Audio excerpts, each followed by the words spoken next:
নমস্কার, সবাইকে ভারতের প্রজাতন্ত্র দিবসের শুভেচ্ছা। 26শে জানুয়ারি ভারতের প্রজাতন্ত্র দিবস।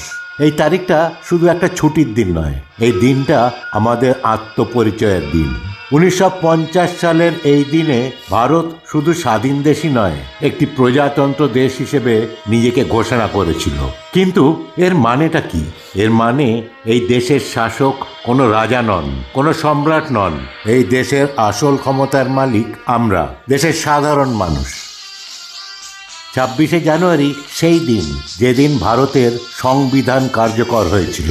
Doctor B.R.. আম্বেদকর আর তার সহকর্মীদের অক্লান্ত পরিশ্রমে তৈরি হয়েছিল এমন একটি দলিল যেখানে লেখা ছিল সব নাগরিক সমান, ধর্ম, ভাষা, জাত, লিঙ্গ নির্বিশেষে। এই দিনটা আমাদের মনে করিয়ে দেয় স্বাধীনতা শুধু পাওয়া নয়, স্বাধীনতাকে রক্ষা করাও আমাদের দায়িত্ব।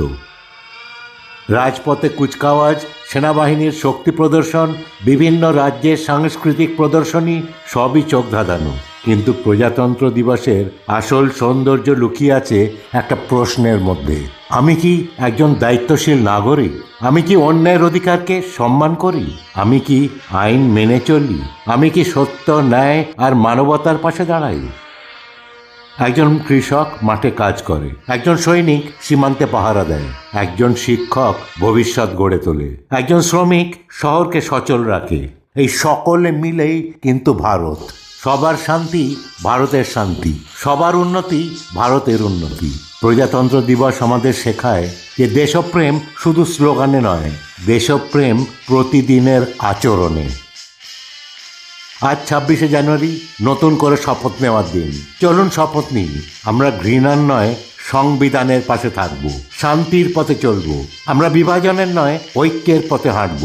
আমরা শুধু ভালো নাগরিক হব না, ভালো মানুষও হব। কারণ শক্তিশালী ভারত গড়ে ওঠে সব মানুষের মিলিত শক্তির হাত ধরেই। শুভ প্রজাতন্ত্র দিবস। জয় হিন্দ।